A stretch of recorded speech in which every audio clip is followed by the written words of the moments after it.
नमस्कार, आप देख रहे हैं आज तक। आपके साथ मैं हूं सईद अंसारी।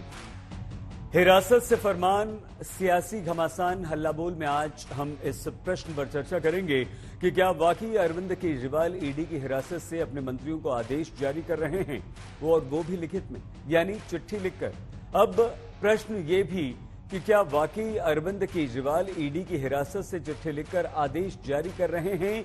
ये सवाल, ये प्रश्न इसलिए क्योंकि ईडी सूत्रों की बात माने तो हिरासत में किसी भी सरकारी फाइल को लाने की आज्ञा नहीं है। साथ ही अरविंद केजरीवाल से कोई हस्ताक्षर नहीं करवाए गए हैं। दरअसल आज दिल्ली के मंत्री सौरभ भारद्वाज ने केजरीवाल के आदेश की बात की और उससे पहले मंत्री आतिशी ने अरविंद केजरीवाल की चिट्ठी का हवाला दिया था, चिट्ठी दिखाई। आम आदमी पार्टी के मंत्रियों के दावे के बाद बीजेपी ने उपराज्यपाल से शिकायत की है और जांच की मांग की है कि कहीं चिट्ठी के नाम पर फर्जीवाड़ा तो नहीं हो रहा है। हम चर्चा की शुरुआत करें उससे पहले हमारी ये विशेष रिपोर्ट।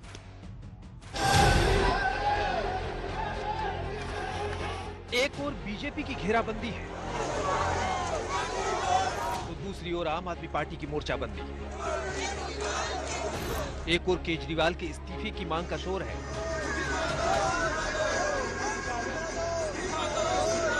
तो दूसरी ओर केजरीवाल की गिरफ्तारी का विरोध है। दोनों ओर से विरोध प्रदर्शन के बीच आम आदमी पार्टी ने एक बार फिर ये साबित करने की कोशिश कर डाली कि दिल्ली के मुख्यमंत्री ईडी की हिरासत से ही सरकार चला रहे हैं। दिल्ली के स्वास्थ्य मंत्री से मोहल्ला क्लिनिक की चर्चा की और मुख्यमंत्री के आदेश का हवाला दे दिया। एक विषय उनके दिल के हमेशा बड़ा करीब रहा, दिल्ली की स्वास्थ्य व्यवस्थाएं, कि दिल्ली के अस्पतालों में समय पे इलाज मिले, गरीब को भी मिले, मिडिल क्लास को भी मिले, मुफ्त इलाज मिले, मुफ्त दवा मिले, मुफ्त टेस्ट मिले। इनको तब चिंता नहीं थी जब केजरीवाल जी की सरकार इन मोहल्ला क्लिनिक्स में नकली फर्जी टेस्ट्स करवा रही थी। उनको तब चिंता नहीं थी जब इन मोहल्ला क्लिनिक्स में डॉक्टर्स डायग्नोसिस नहीं कर रहे थे, एडमिनिस्ट्रेटिव स्टाफ पेशेंट्स को देख रहा था। देखिए, कुछ नहीं है, बनावटी और नकली सहानुभूति बनाने का प्रयास है। सौरभ भारद्वाज ने सिर्फ मुख्यमंत्री के आदेश का हवाला दिया, चिट्ठी नहीं दिखाई। लेकिन 2 दिन पहले दिल्ली की जल मंत्री ने न सिर्फ मुख्यमंत्री के आदेश की बात की थी बल्कि चिट्ठी भी दिखाई थी। अब उस कथित चिट्ठी के खिलाफ बीजेपी ने उपराज्यपाल के पास शिकायत दर्ज करा दी। बीजेपी का आरोप है कि वो चिट्ठी फर्जी थी और मुख्यमंत्री दफ्तर को हैक किया गया है। ईडी की हिरासत से मुझे बतौर जल मंत्री डायरेक्शंस भेजी हैं, आदेश भेजा है। कल जब ये कागज उनकी डायरेक्शंस के साथ मेरे पास आया तो मेरी आंखों में आंसू आ गए। मैंने सोचा कि कौन ऐसा व्यक्ति है जो अपने बारे में ना सोचकर दिल्ली वालों के बारे में सोच रहा है।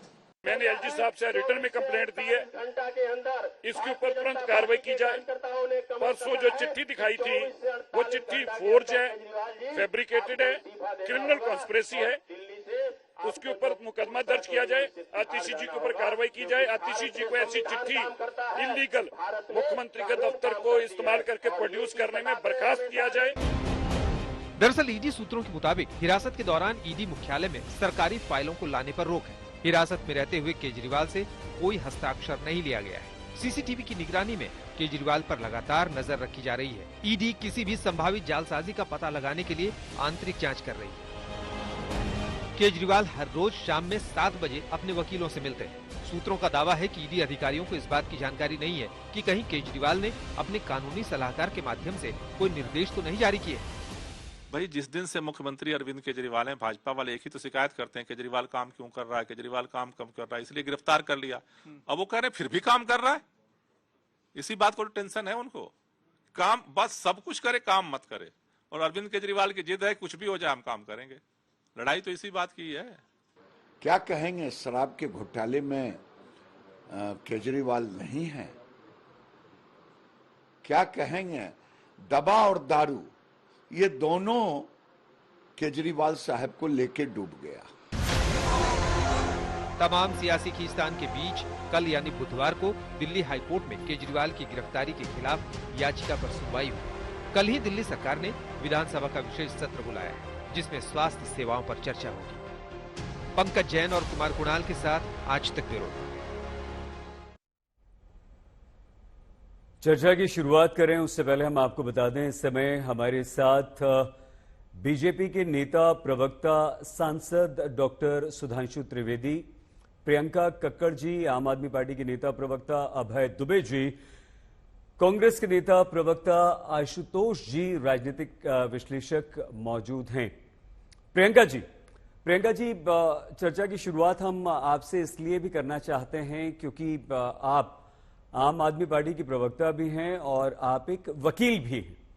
ये बात समझ में नहीं आ रही प्रियंका जी कि क्या ईडी की हिरासत से, गिरफ्त से अरविंद केजरीवाल कोई चिट्ठी लिख सकते हैं, उस पर हस्ताक्षर कर सकते हैं, कोई आदेश पारित कर सकते हैं?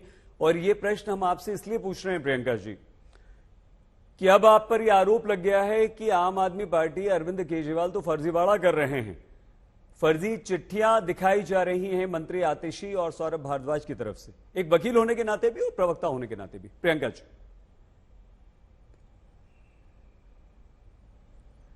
तो मैं आपको सभी को नमस्ते। तो मैं आपको बहुत रिस्पॉन्सिबली ये बता रही हूँ कि हम कुछ भी कानून के दायरे से बाहर नहीं कर रहे, और भाजपा को अगर लगता है कि गलत है तो हम पे 1001वां केस और कर दे। पर आज जो बहुत गंभीर बात है, और मैं चाहूंगी इसको प्लीज गंभीरता से लिया जाए, क्योंकि सुधांशु जी एक बहुत अच्छे वक्ता हैं, तो मैं और सांसद भी हैं देश के, तो मैं चाहूंगी वो जरूर बताएं कि अगर शरद चंद्र रेड्डी, जिसको भाजपा मास्टरमाइंड, प्रियंका जी क्षमा के साथ मैं आपको रोक रहा हूं, की बुला रही थी प्रियंका जी, नहीं मेरी पूरी बात होने दीजिए। नहीं, आपने तो प्रश्न का उत्तर नहीं दिया ना, आपने सवाल का जवाब नहीं दिया, इसलिए हम पूछ रहे हैं। हमने आपसे कहा कि हम आपसे वकील होने के नाते भी समझना चाहते हैं, हम समझना चाह रहे हैं। नहीं, आपने उत्तर नहीं दिया, आपने ये बताया नहीं कि क्या अरविंद केजरीवाल ईडी की हिरासत से कोई चिट्ठी लिख सकते हैं, उस पर हस्ताक्षर कर सकते हैं, ये समझने के लिए भी है। चर्चा तो 1 घंटा है प्रियंका जी, हम करेंगे, हम आपको रोकना बिल्कुल नहीं चाहते थे, उसके लिए माफी मांग रहे हैं, लेकिन आप ये तो बता दीजिए कम से कम।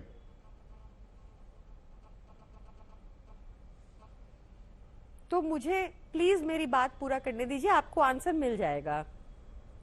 मैं आपको बहुत रिस्पॉन्सिबली कह रही हूं कि अगर आपको लगता है, भाजपा को लगता है कि इसमें कुछ फर्जीवाड़ा है, तो हम पे 1001वां केस कर दे, पर मीडिया में माहौल ना बनाए, इस बात से बचने की कोशिश ना करे कि शरद चंद्र रेड्डी, जिसको भाजपा की ईडी किंगपिन बता रही थी शराब माफिया का, जिसको 10 नवंबर को अरेस्ट कर खूब प्रताड़ित किया गया कि वो अरविंद केजरीवाल जी के खिलाफ बयान दे दे, जो कोर्ट गई है बोलने की ईडी उन पर लगातार दबाव बना रही है। 8 महीने बाद जब उनकी बेल हो जाती है और वो सरकारी गवाह बन जाते हैं, उसके बाद पता चलता है कि इसी किंगपिन से भाजपा ने 60 करोड़ रुपए लिए, 60 करोड़ की रिश्वत ली। सोचिए अगर ये ऐसा होता कि आम आदमी पार्टी के अकाउंट में ये पैसा आया होता उस लिकर माफिया से, तब क्या सवाल करती मीडिया हमसे। इसलिए बहुत जरूरी है, क्योंकि सुधांशु जी यहाँ सांसद हैं, ये ईडी को बिल्कुल मजाक बना के रख दिया है। 0.4% उनका कन्विक्शन रेट रहता है। अजीत पवार जो 70,000 करोड़ के घोटालेबाज हैं, वो इनकी पार्टी में आके साफ हो जाते हैं। छगन भुजबल की फाइलें खो गई, ईडी कोर्ट में ऐसा बोलती है। भावना गावली को 5 समन के बाद ईडी के समन आने बंद हो जाते हैं जब वो भाजपा में शामिल हो जाती हैं। और हमारे नेता जिनके यहाँ से एक चवन्नी की रिकवरी नहीं हुई, 2 साल से ऊपर हो गया, इनकी ईडी हमें हाउंड करते जा रही है। तो इनसे पूछिए, अब तो मनी ट्रेल दिख रहा है, आपके अकाउंट में 60 करोड़ गए, कैसे गए? आपने साउथ की लिकर लॉबी से, किंगपिन से पैसा क्यों लिया? सुन पा रही है प्रियंका जी आप मुझे? प्रियंका जी, मैं फिर से कह रहा हूं कि मुझे अपने प्रश्न का उत्तर नहीं मिला। जी, मैं सुन पा रही हूं। नहीं मिला, और आप सुधांशु जी से 1000 प्रश्न पूछ सकती हैं, आपका अधिकार है, लेकिन चर्चा यहां हम अरविंद केजरीवाल की कर रहे हैं, आप दूसरी बातें लेकर आ गई हैं। मुझे अभी भी प्रश्न नहीं मिला, अभी भी प्रश्न का उत्तर नहीं मिला। मुझे सिर्फ ये बता दीजिए, ले गए अरविंद केजरीवाल। अरे तो जो हम पूछ रहे हैं वो आप बताइए ना। मैंने तो आपसे कहा कि आप वकील भी हैं। आप कुछ इल्लीगल नहीं कर रहे हमने कुछ इल्लीगल नहीं, हमें ये समझ के दायरे में रहकर कर रहे हैं सब कुछ। मैं आपको एज अ वकील बता रही हूँ। हाँ, तो मुझे ये समझ में नहीं आ रहा, आप हमें समझा दीजिए। तो आपको मतलब ये समझ आ गई कि 60। अरे आप सुनिए ना प्लीज प्रियंका जी प्लीज। क्या अरविंद केजरीवाल ईडी की हिरासत से गिरफ्त से कोई चिट्ठी लिख सकते हैं? वो चिट्ठी पर उनके हस्ताक्षर हैं या नहीं, आप ये बता दीजिए।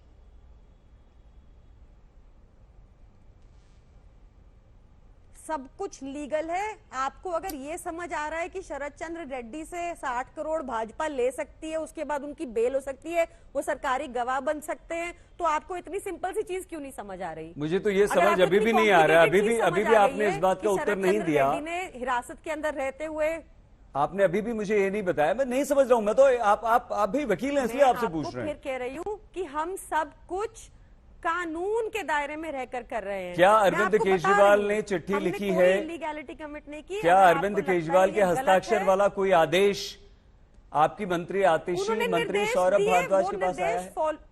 उन्होंने आदेश दिए, वो आदेश पालन किए जाएंगे। वो जो चिट्ठी आतिशी ने दिखाई वही आदेश है, वो अरविंद केजरीवाल ने लिखा। इतना गंभीर मुद्दा आपको कैसे लग सकता है? मुझे ये बताइए कि क्या आदेश पारित कर दिए जिससे आप लोग इतना परेशान हैं? दिल्ली की जनता के हक में आदेश पारित किए। आप इस बात से परेशान हैं आदेश कैसे पारित किए?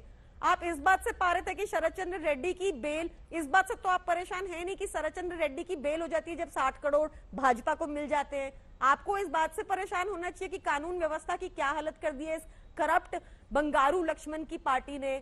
आप इस बात से व्यथित नहीं है और इस बात से व्यथित है कि दिल्ली की जनता के हक में कैसे अरविंद केजरीवाल जी ने जेल के अंदर से आदेश पारित कर दिए। कमाल चल रहा है ये तो।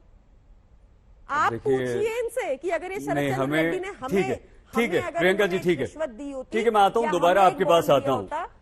तो क्या होता? प्रियंका जी, हम आते हैं दोबारा आपके पास, और हमें क्या पूछना है नहीं पूछना है वो तो हम पूछ लेंगे। हम कहाँ व्यथित हैं नहीं हैं ये अलग बात है। प्रियंका जी, हम आपसे समझना चाह रहे थे और बात अभी भी मुझे समझ में नहीं आ रही है।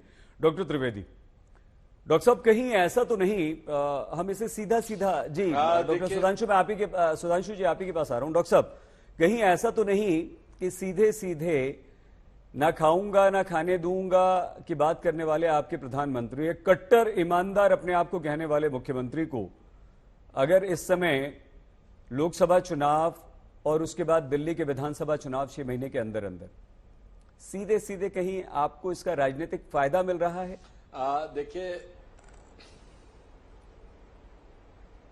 देखिए सईद साहब, अभी जो कुछ आप आम आदमी पार्टी की प्रवक्ता महोदया से पूछ रहे थे आप, उसमें जो उनका उत्तर आ रहा था, देखिए प्रियंका जी आम आदमी पार्टी के अन्य प्रवक्ताओं के मुकाबले अपेक्षाकृत संयम से जवाब देती हैं, मगर आज क्या करें इसमें मुझे जानते क्या याद आया? हम लोगों के बचपन की 80 के दशक की एक फिल्म थी अमिताभ बच्चन की, सत्ते में सत्ता, जिसमें बहुत शराब पीते हैं और उससे फिर कोई भी सवाल पूछा जाता था तो आपको याद, वो कहता था ना, मेरा जो छोटा भाई है ना वो मंगल, वो बहुत स्ट्रांग है, एक फैट मारता है दीवार में होल हो जाता है। जानते हो क्यों? दारू नहीं पीता, क्योंकि दारू पीने से लिवर खराब हो जाता। फिर कोई दूसरा सवाल पूछा जाता था वो वही बोलता था।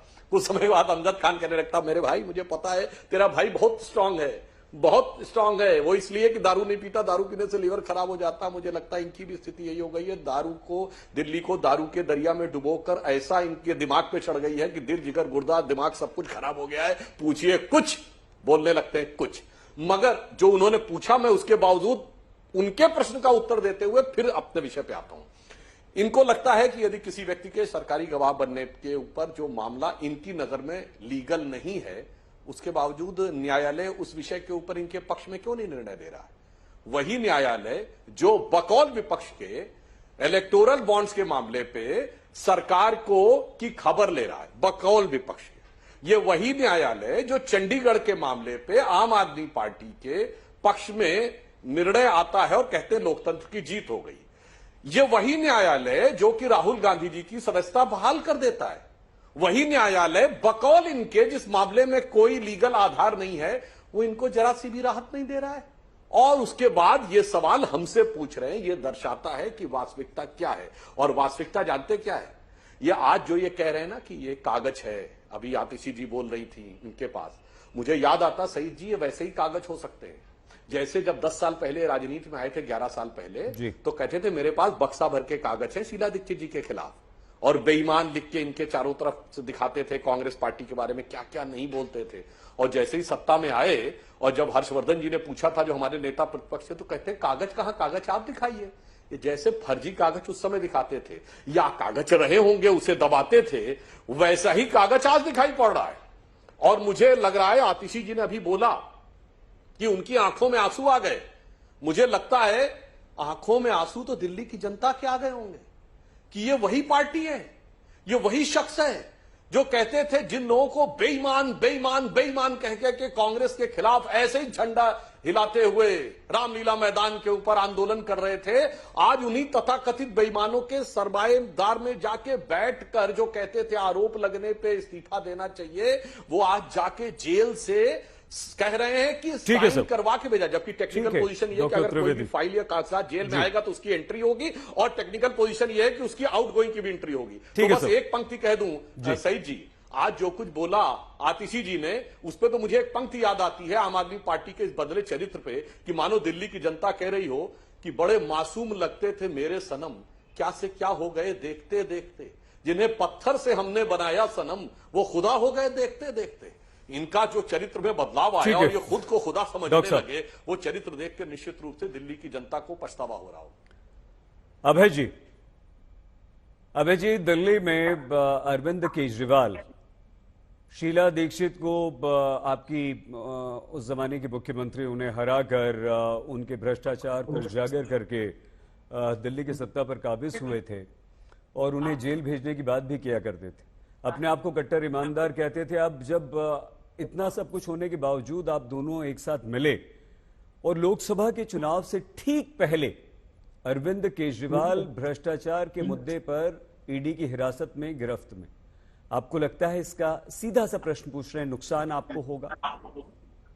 अरविंद केजरीवाल या हेमंत सोरेन कैद में नहीं है, ये प्रजातंत्र को कैद में रखना चाहते हैं, अराजकता को प्रतिबिंबित करने वाले राजनीतिक दल। हाँ, जनता को कैसे समझाएंगे आप अभय जी? अभय जी, आपको रोकना नहीं चाह रहा था, लेकिन रोका है मैंने आपको इसलिए जी अभय जी, इसलिए सुनिए ना, इसलिए क्योंकि दिल्ली की जनता क्या आज ठगी सी महसूस नहीं करेगी कि जो अपने आप को कट्टर ईमानदार कहा करता था, जो मुख्यमंत्री अन्ना आंदोलन से निकला हुआ था, भ्रष्टाचार ने जैसे इतनी बड़ी रिकॉर्ड जीत दिलवाई थी, आज उस दिल्ली की जनता के मन में, दिल्ली के लोगों के मन में नहीं आएगा कि कथनी कुछ और करनी कुछ? बस देश के लोगों देख लीजिए, यही एकमात्र अंतर है। ये मीडिया प्रायोजित जो ट्रायल चल रहा है ना, 2015 से ही चल रहा है, जिसको भी Bharatiya Janata party media trial के माध्यम से फंसाती है, वो यही किया जाता है कि 10 सेकंड में सईद अंसारी जी को निर्देशित किया जाता है कि नहीं, बिल्कुल नहीं। अभय जी प्लीज, सच्चाई सामने, अभय जी प्लीज, देखिए समय थोड़ा सा कम होता है। नहीं, आप प्लीज, आरोप प्रत्यारोप आप और हम बाद में कर लेंगे। मेरे मन में आया इसलिए मैंने आपसे पूछा। प्लीज तो आप ऐसा तो नहीं, तो आप आरोप मत लगाइए प्लीज, और इतना गंभीर आरोप मत लगाइए, इस तरह की बात मत कीजिए कि निर्देशित कोई कर रहा है, मीडिया प्रायोजित है। प्लीज सीधा सा प्रश्न है मुझे, आप बता दीजिए भाई, एक कट्टर ईमानदार कहने वाला व्यक्ति आप अदालत में सिद्ध कीजिए, लेकिन अभी चुनाव सर पर है ना आपके, तो नुकसान ना हो जाए। हमने तो आपसे पूछा नुकसान ना हो जाए आपको, आप बताइए नहीं होगा नुकसान। दिल्ली की जनता को कैसे विश्वास दिलाएंगे आप, बताइए। इसको सुर्खियां बनाइए, इसको सर्वोच्च अदालत क्या कह रहा है, इस खबर को जो आप ही ने दिखाई, आपके डिजिटल प्लेटफॉर्म की खबर पढ़ रहा हूं। जिस वित्तीय घोटाले की जांच सीबीआई ईडीआई करती है, वो वहां देरी क्यों शुरू हो जाती है? ये तल्ख टिप्पणी है सीबीआई की तल्ख टिप्पणी है। आरोपी को जेल में रखने के लिए बार बार सप्लीमेंट्री चार्जशीट क्यों फाइल करते हैं? क्यों आप मुकदमा चलाना नहीं चाहते? ये सर्वोच्च अदालत की टिप्पणी है। ये पूछा अमित शाह साहब से हेमंत विश्वा शर्मा के लिए कि क्या अब वो सारे आरोपों से मुक्त हो गया जिस पर आप लगाते थे, जो 2015 से मुकदमा है? वो कहते चलिए ऐसे प्रश्न मत कीजिए। अमित शाह साहब कैसे प्रश्न करें? फिर प्रश्न आपसे पूछे जाएंगे, ये प्रश्न करें कि प्रधानमंत्री जी आम चूस कर खाते हैं या काट कर खाते हैं?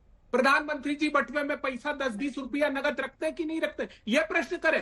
अरे हम सवालों के कटघरे में सत्ता को खड़ा करेंगे अगर आप हेमंत तो विश्वा शर्मा को सत्ता में खुद की लेने के बाद क्लीन चिट दे देंगे, आप हसन मुंशरिफ को क्लीन चिट दे देंगे, आप अजीत पवार पर 70,000 करोड़ का आरोप लगाएंगे और 2 दिन बाद गले मिल लेंगे, आप अशोक चौहान पर कहेंगे कि सैनिकों की विधवा के पैसे खा गया और उसके बाद गले लगा लेंगे, तो आपसे प्रश्न किया जाएगा और प्रश्न ही नहीं किया जाएगा। प्रधानमंत्री जी, उस अजीत पवार और सुनेत्रा पवार का चार्जशीट में से नाम ड्रॉप कर दोगे और एक शराब कारोबारी को जेल में बंद करके कहोगे कि लिख अरविंद केजरीवाल का नाम, नहीं तो सलाखों के पीछे से छोड़ेंगे नहीं। उससे चंदा अवैधानिक रूप से ले लोगे, चंदा उन्हीं से नहीं लिया। ये देश सवाल पूछता है इलेक्टोरल बॉन्ड पर प्रधानमंत्री जी की 3,80,000 करोड़ रुपए के ठेके देने के एवज में 2,000 करोड़ रुपए का चंदा कैसे ले लिया प्रधानमंत्री जी? 1,32,000 करोड़ के ठेके दिए और उसके बाद 2,000 करोड़ का चंदा इलेक्टोरल बॉन्ड से कैसे ले लिया? 16 शेल कंपनियों से पैसा कैसे ले लिया? जिस कंपनी की नेटवर्थ, जिस कंपनी की शेयर वैल्यू 130 करोड़ थी, उससे 410 करोड़ रुपए चंदा कैसे ले लिया? अवैध दवाई बनाने वाली कंपनियों से लेकर के टीके लगाने वाली, वैक्सीन वाली कंपनियों तक से आपदा में अवसर ढूंढा प्रधानमंत्री जी, तो सवालों के कटघरे में खड़ा करेंगे और जो आपसे सवाल पूछेगा वो सलाखों के पीछे चला जाएगा। ये हम होने नहीं देंगे। हाँ, हम अलग अलग राजनीतिक दल हैं, अलग अलग विचारधारा से लिए आते हैं, अलग अलग हमारे चुनाव चिन्ह हैं, लेकिन देश पर जब भी आपत्ति होगी तो सब एक तरफ खड़े होंगे। हम इन फांसीवादी ताकतों को राज नहीं करने देंगे, अराजकता स्थापित नहीं करने देंगे। केजरीवाल को कैद कर सकते हो, लेकिन देश के विपक्षी दलों के हौसले को कैद नहीं कर सकते प्रधानमंत्री जी। ये हौसला चुनाव लड़ेगा, वो किसान चुनाव लड़ेगा जिसको रोंद कर मार डाला आपने, अभय जी, अभय जी भाषण नहीं ना प्लीज, जिसके राह में कील और कांटे बिछा दिए। और शहीद अंसारी जी, एक बार हौसला करके पूछिए प्रधानमंत्री जी से, इन इलेक्टोरल बॉन्ड का हिसाब, अगर ये हिसाब सही समय रहते पूछ लिया होता तो केजरीवाल जी को जेल नहीं जाना पड़ता। हम जेल में गए हैं, लेकिन हमारे सवाल बरकरार हैं और ये प्रजातंत्री व्यवस्था में बस अभय जी बस। अरे और भी मेहमान है अभय जी, भाषण नहीं, ठीक है, आपने सारी बात की। अब अभी ये समझ में नहीं आता अभय जी कि आप हम लोगों को, मीडिया को, पत्रकारों को आप ऐसा क्यों समझते हैं कि हम हमेशा दूसरों की भाषा बोलते हैं, हम ट्रायल करते हैं? सुनिए नहीं, अरे नहीं, अब नहीं सर, सुनिए, समय बहुत कम है, आशुतोष जी भी मेरे साथ हैं, मैं आपसे अलग से बात कर लूंगा, लेकिन आपको एक मौका मिलता है, प्रश्न कुछ पूछा जाए, जवाब कुछ और आता है। देखिए, आप कांग्रेस का इतिहास देख लीजिए, आपने पिछले कितने विधानसभा चुनाव हारे हैं, कितने राज्यों में आपकी सरकार थी, चले गई। आप जनता को क्यों नहीं समझा पाते हैं अभय जी? यही बात अगर आप जनता को समझा दें तो निर्णय करने वाली तो वो है, सत्ता सौंपने वाली, सत्ता से बेदखल करने वाली तो जनता होती है ना अभय दुबे जी। आप उसे समझा नहीं पाते। आपको लगता है हम लोगों ने जो बोल दिया, मीडिया ने जो दिखा दिया, कर दिया, वो जनता को समझ में आ जाता है। आशुतोष जी, मैं आपसे बहुत एक सीधा सा प्रश्न पूछना चाहता हूं, हालांकि वो आपसे भी पूछ लेता हूं, प्रियंका जी से पूछा था सबसे पहले, उन्होंने उत्तर नहीं दिया। ईडी की हिरासत से क्या कोई मुख्यमंत्री या सीधे अरविंद केजरीवाल चिट्ठी लिख सकते हैं, उनके हस्ताक्षर हो सकते हैं, वो चिट्ठी बाहर आ सकती है? और क्योंकि आपने बहुत अच्छी तरह से आम आदमी पार्टी को देखा है, समझा है, पुस्तक लिखी है, आशुतोष जी, सीधे राजनीतिक तौर पर लोकसभा और उसके बाद दिल्ली विधानसभा चुनाव में बीजेपी या आम आदमी पार्टी, किसको इस पूरे घटनाक्रम का फायदा मिलता हुआ आप देखते हैं? सही, इसके आपके सवाल के तीन पहलू हैं। पहला पहलू तो यह है कि क्या कोई मुख्यमंत्री जेल से सरकार चला सकता है?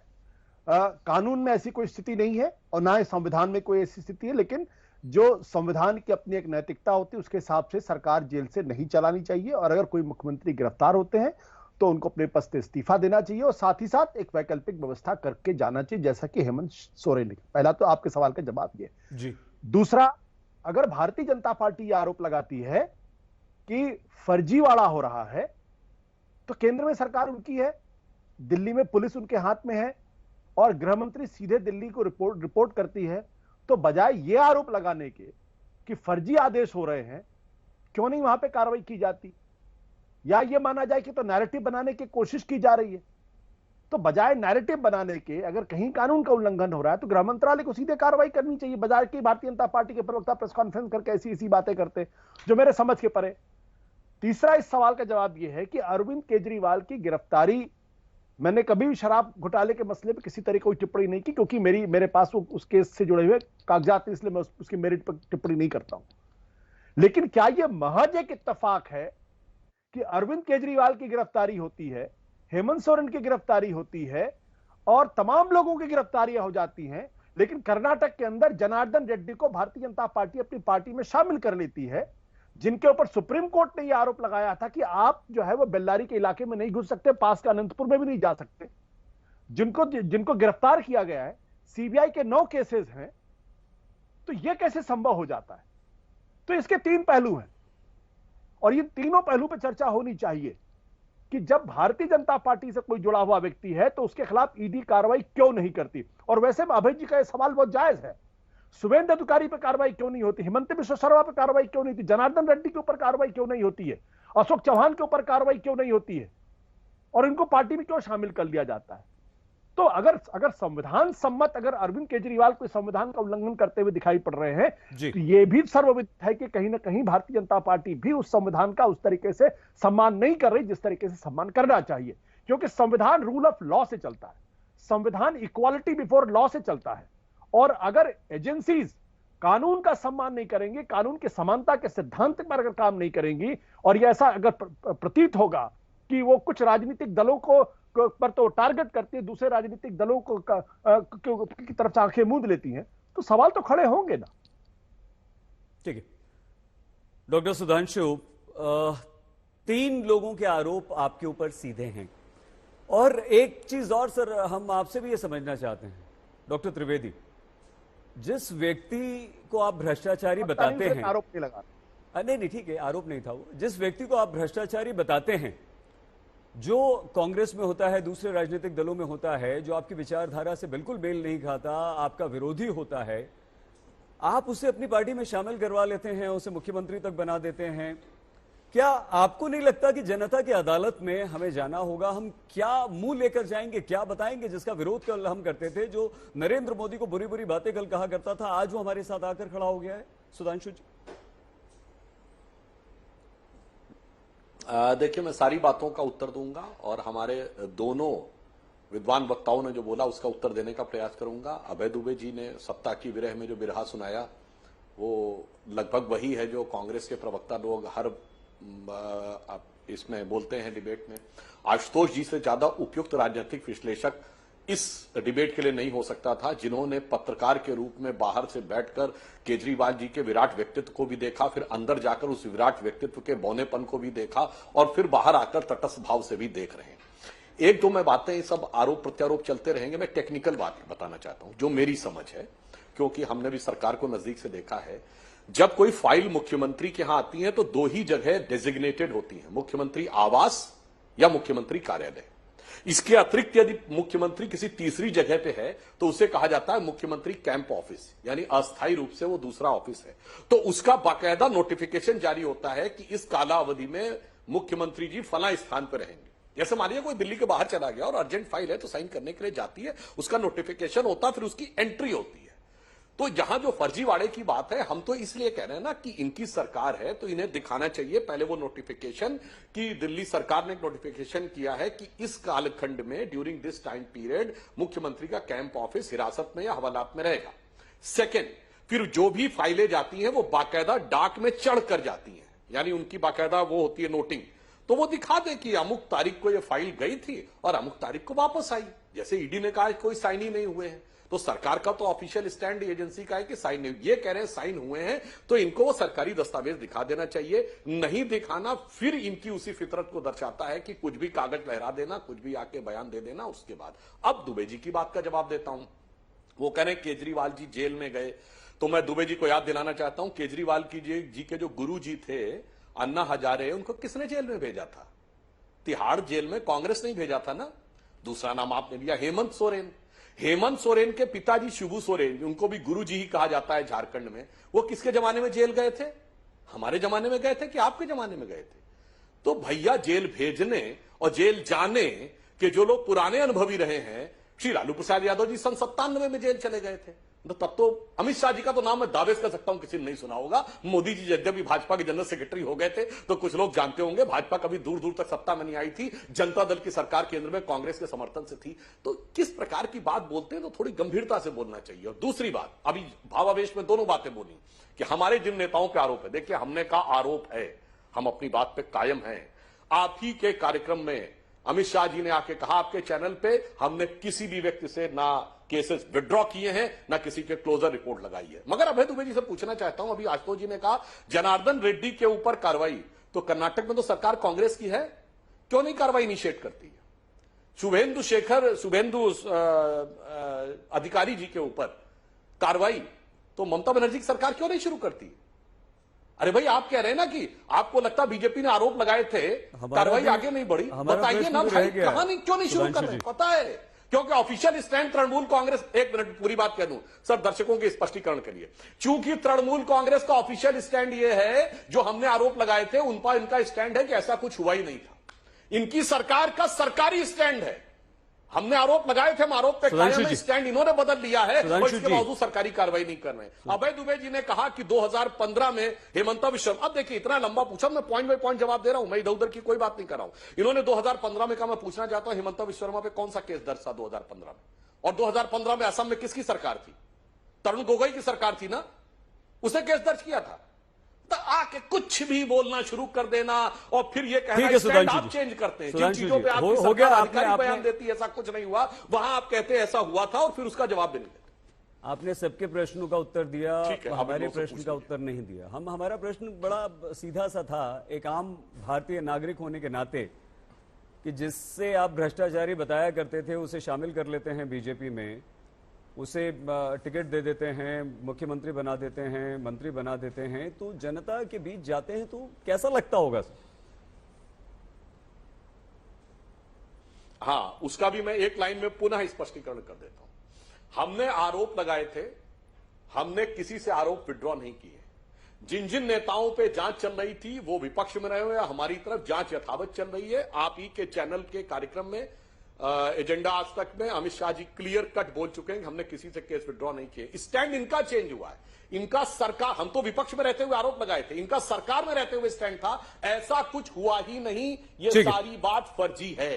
अब ये कहते नहीं ऐसा हुआ था, भयंकर भ्रष्टाचार हुआ था, हमारी सरकार भ्रष्ट थी, हमारे नेता भ्रष्ट थे, तो स्टैंड इनका चेंज हुआ, इनसे पूछिए, हमारा स्टैंड नहीं चेंज हुआ। हम तो जनता के बीच बोल रहे थे, जाएंगे तो क्या करेंगे।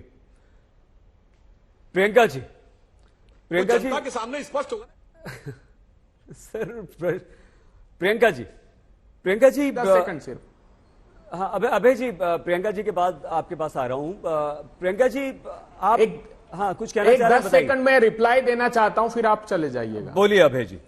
हाँ सुधांशु जी, आप मेंबर ऑफ पार्लियामेंट है सुधांशु जी। शारदा नारदा स्कैम केस को सीबीआई हैंडल कर रहा है, वो राज्य सरकार के क्षेत्राधिकार में नहीं है। 2015 में आपने जुलाई के महीने में लुई बर्जर के केस की हेमंतो बिस्वा शर्मा की बुकलेट निकाली थी और देश से वादा किया था कि सलाखों के पीछे भेजेंगे। क्या हुआ उस मुकदमे का? सीबीआई से मैं पूछना चाहता हूं, भारतीय जनता पार्टी की सरकार से पूछना चाहता हूं, कांग्रेस पार्टी ने प्रतिशोध की राजनीति नहीं की कि क्या हुआ हेमंतो बिस्वा शर्मा के केस का, क्या हुआ शुभेंदु अधिकारी का? और झूठ इतना बोल रहे हैं आप, अजीत पवार साहब की जो चार्जशीट फाइल की है ना आपकी पार्टी में लेने के बाद, उसमें से उनका नाम और सुनेत्रा पवार का नाम ड्रॉप कर दिया है आपने। जो आपने कहा था कि बैंक का स्कैम है 826 करोड़ रुपए का, जुलाई 2021 की प्रेस रिलीज ईडी की देख लीजिएगा आप। प्रताप सरनाईक का केस मुकदमे में नाम नहीं है, छगन भुजबल साहब की फाइल के लिए कह दिया ईडी ने कि फाइल ही घूम गई है। अगर हम प्रतिशोध की राजनीति करते तो आजाद भारत के इतिहास में भारतीय जनता पार्टी वो राजनीतिक दल है, गौर से देश के लोग सुने, बहुत महत्वपूर्ण खुलासा कर रहा हूं, जिसने चंदे के पैसे से धंधा किया है। कैनस्टार नाम की कंपनी में इन्वेस्टमेंट कर दिया था चंदे के पैसे से, और कैपिटल गेन टैक्स का नोटिस आया तो भागते फिरे, कहा कि हम अखबार निकालते हैं, अखबार का लॉस हुआ उसको कंपनसेट कर लीजिए, नहीं किया। हमारी सरकार होती तो आपके राजनीतिक दल की मान्यता समाप्त हो जाती। हमने प्रतिशोध नहीं लिया। हमने कहा कि प्रजातंत्री व्यवस्था में सारे राजनीतिक दलों का सह अस्तित्व रहना चाहिए, लेकिन आप प्रतिशोध ले रहे हैं। आपने कांग्रेस पार्टी के अकाउंट फ्रीज कर दिए। फ्रीज इसलिए कर दिए कि आपको आप खड़े हुए, आपको बहुमत नहीं मिल रहा है, इसलिए सारे प्रतिपक्षी दलों पर कार्रवाई कर रहे हैं आप। अभय जी, प्रियंका जी, कहीं ऐसा तो नहीं कि अब आप आतिशी ये कहती हैं कि एक कैंपेन शुरू करो, डीपी अपनी बदलो आपके सभी नेताओं से, कि अगर नरेंद्र मोदी किसी से डरते हैं तो वो केजरीवाल है। सौरभ भारद्वाज ये कहते हैं कि अगर नरेंद्र मोदी को कोई हरा सकता है तो केजरीवाल है। तो क्या अब ये सहानुभूति लोगों की, जनता की लेने की कवायद तो नहीं?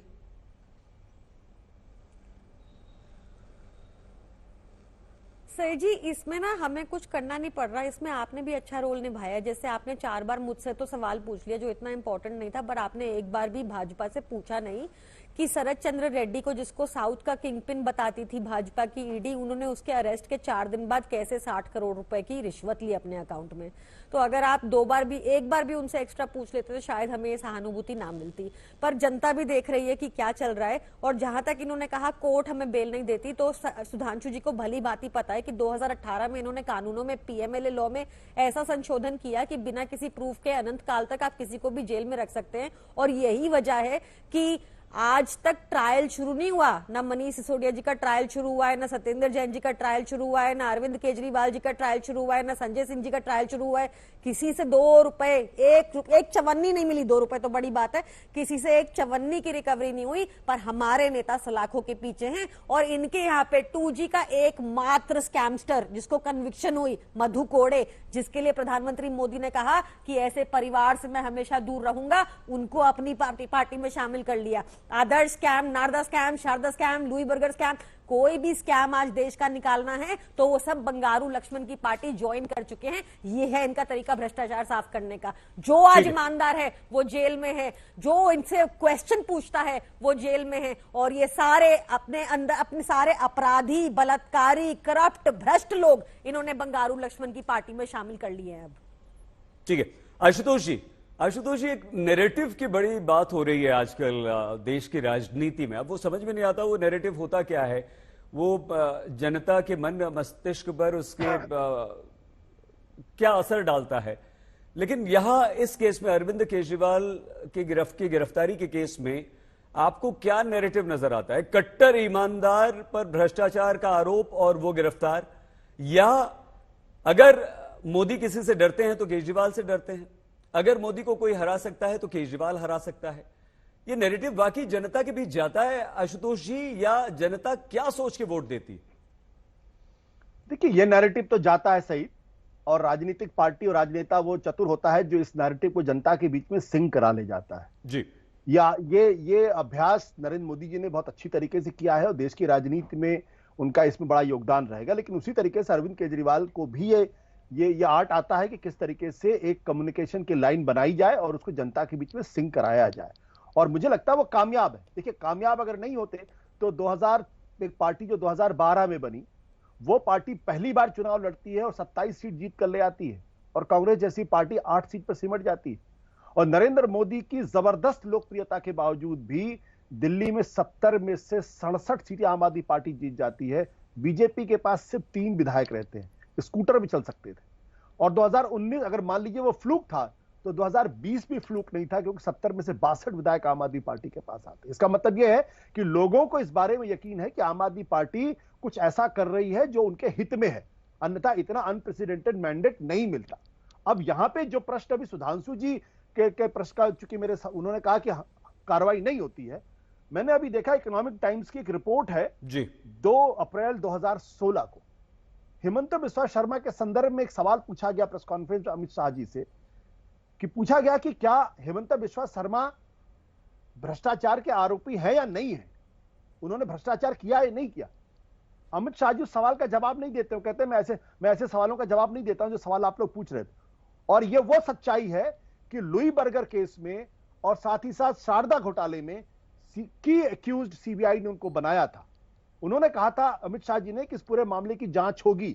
8 साल हो गए, जनता को जानने का हक तो है ना कि लुई बर्जर केस में हिमंत बिश्वा शर्मा और शारदा घोटाले में हिमंत बिश्वा शर्मा के खिलाफ कोई जांच पड़ताल हुई, उनको क्लीन चिट मिली या नहीं क्लीन चिट मिली। तो मैं इसी बात को कहना चाहता हूं कि हर राजनीतिक दल अपने स्तर पर अपनी तरीके का नैरेटिव बनाने की कोशिश करता है। ठीक है। जिस जनार्दन रेड्डी को कोई राजनीतिक दल 2011 के बाद छूना नहीं चाहता था, और जिनके बारे में अमित शाह ने यह कहा था कि उनके लिए दरवाजे नीतीश कुमार की तरीके से बंद एक तरीके से कर दिए थे। आशुतोष जी, रोकना पड़ेगा आपको। जनार्दन रेड्डी गर्व के साथ कहते हैं। ठीक है, क्षमा के साथ रोकना पड़ेगा। डॉक्टर सुधांशु त्रिवेदी, प्रियंका कक्कड़ जी, अभय दुबे जी, आशुतोष जी, बहुत धन्यवाद इस चर्चा में हमारे साथ शामिल होने के लिए। अरविंद केजरीवाल ने क्या जेल से आदेश जारी किया, चिट्ठी लिखी। बीजेपी कह रही है कि यह फर्जीवाड़ा है, लेकिन आम आदमी पार्टी की तरफ से कहा जा रहा है कि जेल में रहते हुए भी, ईडी की हिरासत में रहते हुए भी केजरीवाल को दिल्ली की जनता की चिंता है। आप प्लीज अपना बहुत ख्याल रखिएगा। देखते रहिए आज तक।